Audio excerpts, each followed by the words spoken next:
పశువుల్లో, పక్షుల్లో, మొక్కల్లో, క్రిములలో, కీటకాల్లో అంతరించిపోతుండే జాతులు. వీటిని మనం కాపాడుకోవాలి. ఎండేంజర్డ్ స్పీషీస్ అంటారండి వాటిని. దీనికోసం మనం చాలా శ్రమ పడాలి అని, దానికోసం రకరకాలుగా అంతర్జాతీయంగా ఉండే సంస్థలు కూడా చాలా పాటలు పడుతున్నాయి. ఈవేళ ఇలాంటి చరిత్రకి జీవం పోసిన ఈ కుటుంబాలు ఉన్నాయే, ఇవి ఎండేంజర్డ్ స్పీషీస్. ఇప్పుడు ఈ కుటుంబాలు అంతరించిపోతున్నాయి. మేము ఈ కుటుంబాల్లో ఉండే వాళ్ళందరికీ చెప్తూ ఉంటాం. సాధారణంగా వాళ్ళ పిల్లల్ని అడుగుతూ ఉంటాం, ఏం చదువుతున్నారా?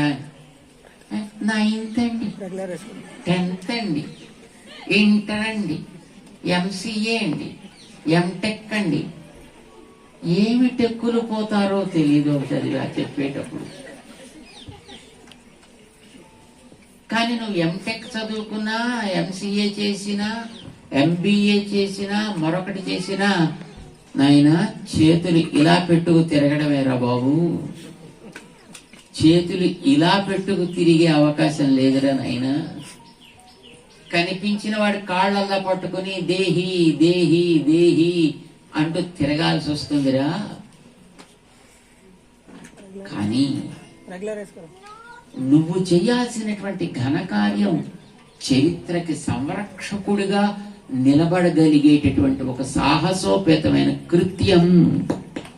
ఒక దేశాన్ని సంరక్షించడానికి ఒక సిపాయి సుశిక్షితుడై దేశంలో, దేశ సీమల్లో, రకరకాల రంగాల్లో ఎలా ఉంటాడో ప్రాణాలకి తెగించి ఈ ఇతరమైనటువంటి లాభాన్ని ఆశించకుండా అట్లా ధర్మాన్ని కాపాడటానికి, దైవాన్ని కాపాడటానికి తమ కుటుంబాలని, తమ యొక్క లౌకికమైనటువంటి సుఖాలని త్యాగం చేసి పిలక పెట్టుకుని, బొట్టు పెట్టుకుని, పంచె కట్టుకుని, కండువా వేసుకుని ఆ దేవుడి యొక్క సంరక్షణ చేసుకుంటూ, ఆ దేవుడి యొక్క సేవల్ని చేసుకుంటూ, ఆ దేవుడి యొక్క వైభవాన్ని చాటుకుంటూ తిరిగేటటువంటి ఇలాంటి ఈ మోటుపల్లి వారి, అలానే ఆరుట్ల వారి యొక్క కుటుంబాలు లాంటి కుటుంబాలు ఉన్నాయే,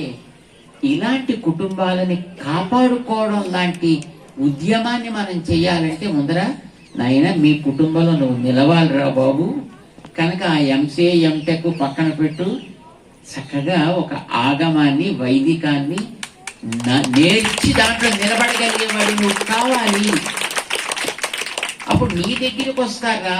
నువ్వు ఎవరి దగ్గరికి వెళ్ళి పాదాలు మొక్కుతా, నీబాంచన్ కాలు మొక్కుతా అక్కర్లేదురా బాబు. వాళ్ళు వచ్చి నీ దగ్గర శిరస్సు ఉంచుతారు. నువ్వు అలా ధర్మ సంరక్షకుడివిగా నిలబడ్డందుకు కృతజ్ఞతతోటి. మనకి చాలా వరకు తెలియదు.